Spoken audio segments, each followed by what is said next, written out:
You might recall from my last misadventure, Here Be Monsters, that I was headed down to Dover under sail. It was a bold plan, romantic even, right up until I got smacked in the face by a squall. 1 minute was all poetry and dancing under flamboyant canvas, and next thing I was reefing like my life depended on it. Because, quite honestly, it may have.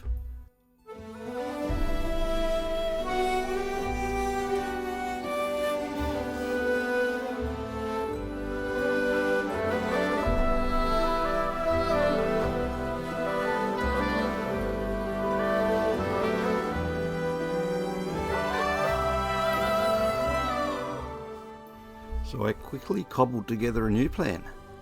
I scurried, and that's not a word I use lightly, back up the Huon River to where I'd parked the ute.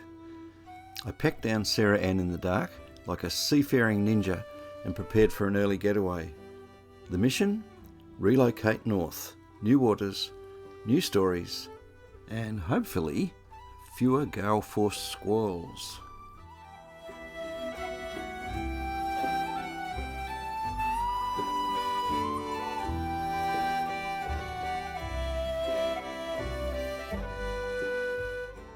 Now, if you've never towed a heavily built wooden boat down the St Mary's Pass in the rain, I suggest you don't. It's like threading a sewing needle while riding a unicycle on a broken surface. Narrow, winding and wet. The kind of road where truck drivers either wave at you or run you off the edge. It was one of those white-knuckle drives where you contemplate life decisions, especially the ones involving the amount of ballast weight and hill gradients. After a week of wind and rain and cold, here I am at St Helens. And it's perfect.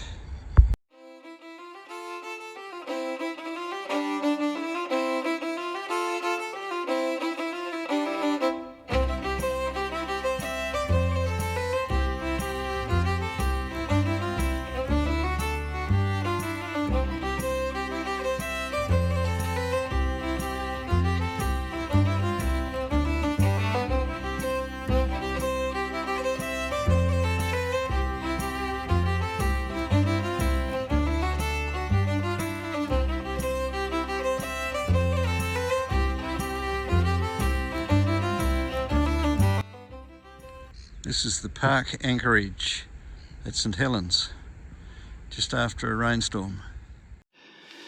So this little bed was quite a narrow little bunk wrapped around there in space down here beside the centre coast, and I just had this brainstorm and thought I'll stuff it full of things, which I just did, and it's actually turned it into quite a nice comfortable sized bed. Rather than waking up sort of bent into the shape of a banana.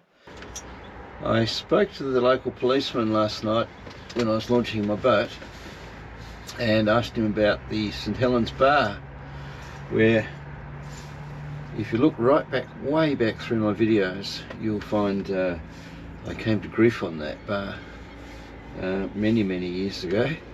So I'm a little cautious about tackling it, and anyway, he's the local policeman that drives the boat that rescues people if you do come to grief. And he said the bar is in really good shape, so I'm thinking that I'm going to tackle the bar today and head out to St Helens Island, Snellens Island, and maybe even catch a flathead or two, so that I've got some lunch there. I need to extend my meals a little bit. Light southwesterly, and it's just swung around to the west. So first of all, a nice cup of freshly brewed coffee and some brekkie, and then I'll start to go about my day's work. Oh yuck. Look at that. Nice. Oh yuck, look at that mud on there.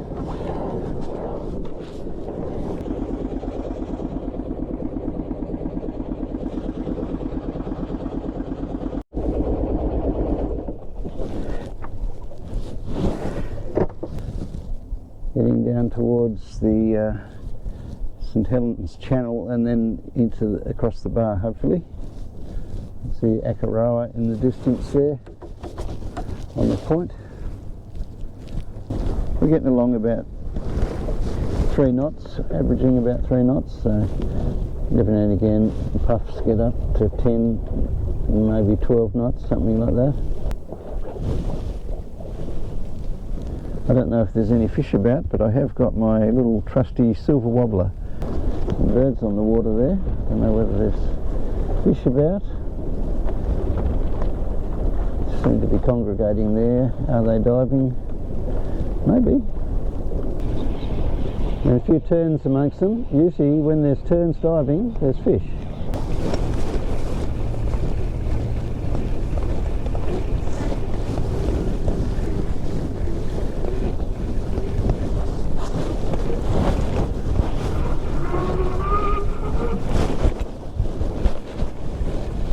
Ah.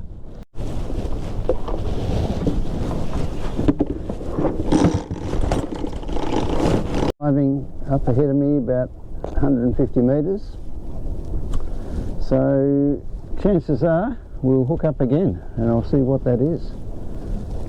Look a bit too silvery for a blackback. The birds are moving ahead of me.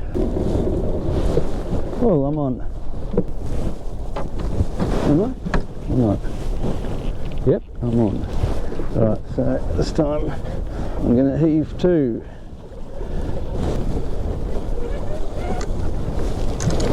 In the boat. Look at that. I just had him. Heaving too. I've got a fish on there. Not quite as big as the last one.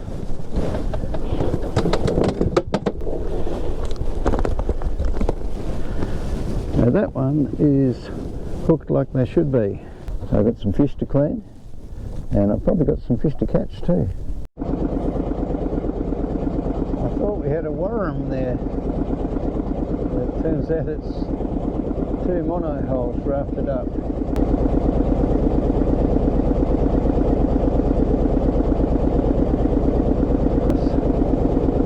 Appearance. Cocky salmon. I stopped because I had enough. Could have caught any number there this morning. There's 2 tricks. One is bleed them immediately. That's not very sharp, is it? And the second thing is when you cook them, you cook them hot. That was more efficient. I've got some ribs to remove later. I'll get the ribs that time. If you're doing a lot, that's the way to go about it. It's a bit too late, mate. I've already put the frames back in the water. I've got this rather embarrassing gaudy orange 2-man kayak that packs down to nothing. It doesn't take that long to blow it up, and it gets me to shore in a pinch. Left Sarah Ann out on the anchor. It's just a little light sea breeze blowing there at the moment. But the reason I've come in here is that I met an old guy, Frank, who's lived here for 25 years at anchor. He said the anchor winch didn't work, so he couldn't lift it, so he stayed here for 25 years.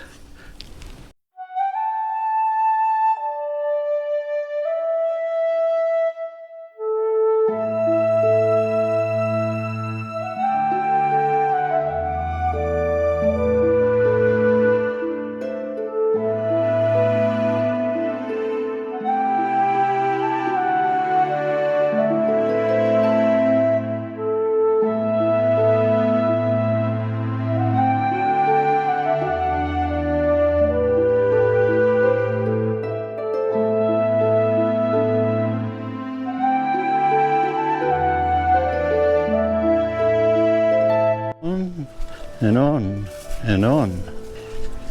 So I'm not going to do the full track. I'm just in that sort of first bay inside the heads. I'm going to stop here and turn around and go back. Patch of sheoak, casuarina, and you got to watch it. These little beasties are very nasty to step on. On the mainland of Australia, the Aborigines call them bly, and Bly is the name of a town that's near where we lived, and Bly means a lot of blighs, so that's a lot of sheoaks. So it had something to do with the sound of the wind, which makes a particular rustling noise. This is where you got to walk really cautiously. There are over 250 species of eucalypts, and apart from the obvious ones, I'm a bit reluctant to say what they are. But the yellow bark on these ones tends to give them away, and it's not until you see this. That's Tasmanian blue gum. Absolutely no relationship whatsoever with cherry trees, but at certain times of year, if you can get to it before the birds get to it, you'll get some really sweet little fruit.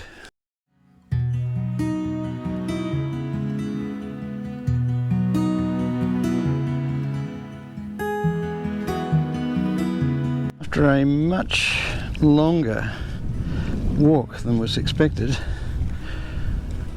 it took a couple of hours. I thought it was only going to be half an hour. I'm back to my delightful inflatable kayak and quite a large flock of swans.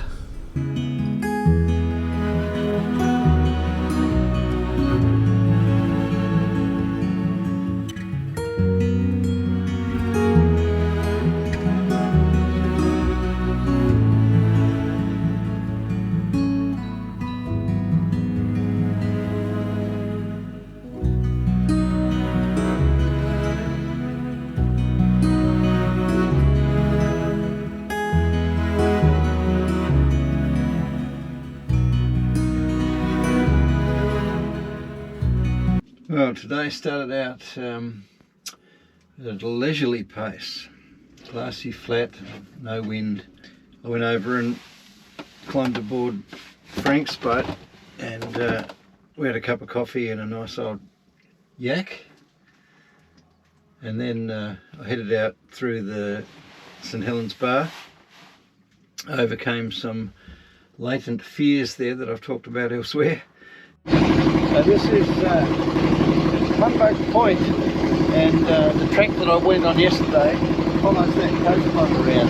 It's a really beautiful track, and Frank assures me that he actually built it.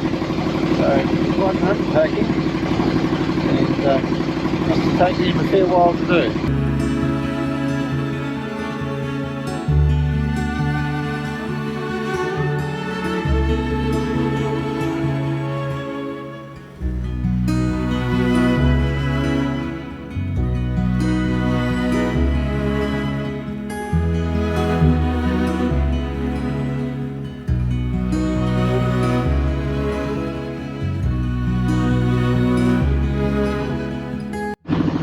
Back in the early 90s, and I was camped over on that beach just over there with my family. I had 3 children, and we were camped over there and had on my little boat Moonlight.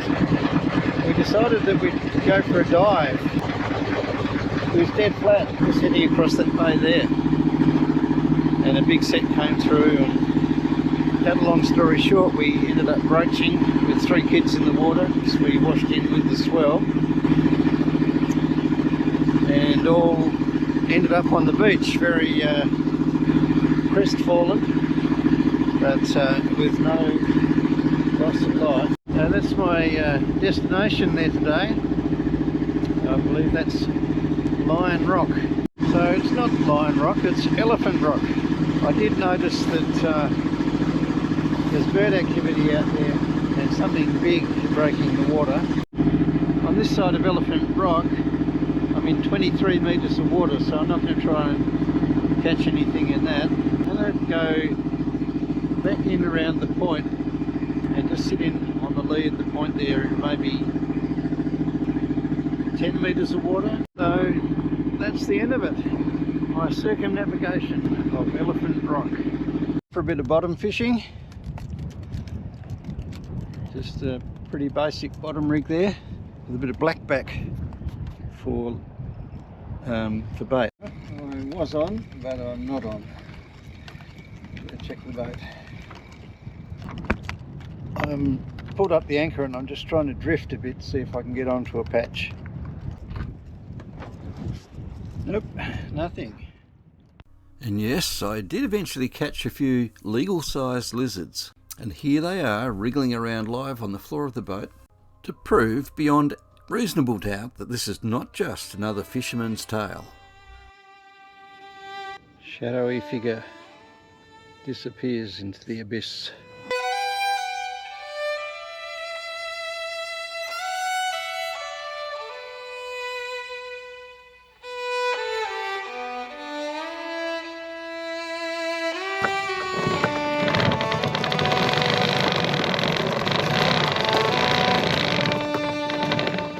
So the chances are I'm going to fall asleep on the bunk before too long.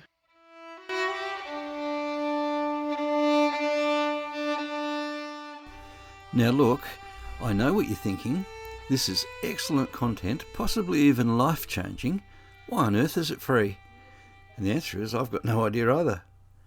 You see, these videos don't just magically appear from a puff of sea mist or a seagull sneeze. There's a lot of time, tea and questionable decision making involved, and petrol. So much petrol, mainly for towing the boat to places where the wind can disappoint me in new and creative ways. So if you're enjoying the chaos and you'd like to help keep me afloat, both figuratively and literally, you can support the channel over on Patreon. There you'll find bonus content, behind the scenes nonsense, and possibly even a photo of me smiling. Anyway, the link's below or above, or wherever they put it these days. Your support helps to make these videos possible, and it helps me avoid having to sell the boat and take up interpretive dance. Nobody wants that.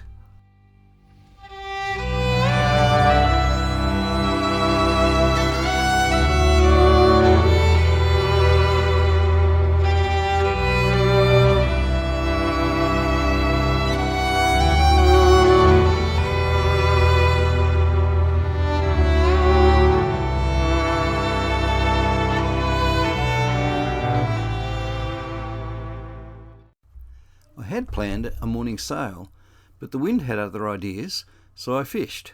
More cocky salmon, more chopper tailor. One tailor chomped my finger, which is how I discovered that I was catching two different species. Very educational. Eventually, I made it ashore for a coffee, fish and chips, and even a couple of scoops of ice cream. For hydration, of course. I packed down the boat while she was still floating, hauled her out, and pointed the ute towards Launceston. It was one of those trips where not a whole lot went according to plan, but everything sort of worked out anyway. No pub visits, no major damage, just a flathead or three and a few great stories to tell.